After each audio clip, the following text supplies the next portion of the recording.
Tapi yang menariknya teman-teman, dari berdoa ini saya teringat kepada kisah Hizkia. Hizkia itu bagus itu ceritanya. Nanti teman-teman itu bisa baca dalam kitab 1 Raja-Raja. Itu bisa kita jadikan pedoman untuk ilustrasi terkait dengan berdoa. Jadi ketika berdoa, Hizkia dapat kabar dari Tuhan, kamu sampein deh sama keluargamu, kamu bakalan meninggal. Sampaikan kabar sama keluargamu. Itu kata Tuhan sama Hizkia. Tapi yang menariknya teman-teman, Hizkia bilang, Tuhan, biarlah aku hidup panjang. Dengan catatan, sebelum dia di situ mengutarakan itu, dia memalingkan wajahnya menghadap sebuah dinding atau tembok. Lalu dia berdoa di situ, dia meratap di situ, Tuhan, izinkanlah aku hidup lebih lama lagi. Dan seketika itu Tuhan menambahkan umur 15 tahun sama Hizkia. Nah, dari situ teman-teman kita bisa lihat cara pandang dan cara kerja Allah. Terkadang Allah itu juga suka ngeprank. Allah itu juga terkadang suka ngasih pencobaan. Terkadang Allah itu juga ngasih sebuah kayak, ini anak kalau dikasih gini gimana ya responnya gitu ya. Itu kadang bisa kita katakan bahasa sehari-hari Allah itu terkadang usil juga gitu. Ya, itulah keasikan Allah. Itulah keintiman yang ingin dibangun Allah sama kita. Nah, kita harus sampai ke dalam tahap itu. Maka ketika kesusahan datang kepada kita, bagaimana kita bisa merasakan itu? Bukan suatu ancaman atau hambatan.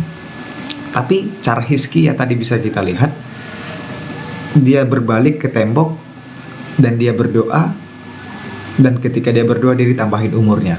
Teman-teman, makna tembok di situ amat dalam loh. Amat dalam. Tembok atau dinding itu perhatikanlah dalam narasi perjanjian lama.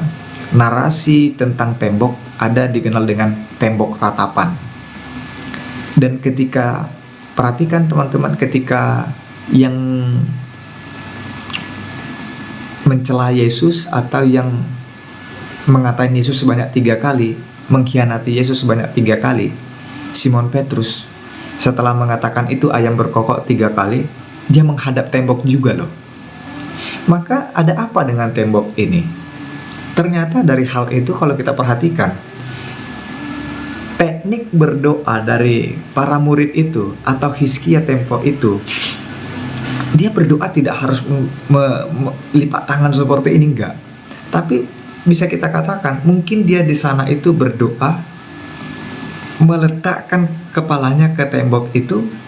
Bahkan kita juga bisa katakan dia mengantuk-ngantukkan kepalanya, bahkan sampai memukul-mukul tangannya ke tembok itu. Jadi ketika dia merasakan sakitnya, tangannya diantuk-antukkan ke tembok itu, dia mengantukkan kepalanya ke situ, dan dia menangis di hadapan tembok itu di depannya.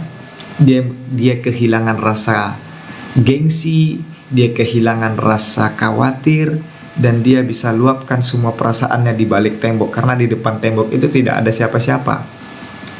Maka ketika semua unek-uneknya, ketika semua beban yang sudah dipikirkan dia diutarakannya, dan kita dalam artian itu dia terbuka sama Tuhan, disitulah amin itu tercapai.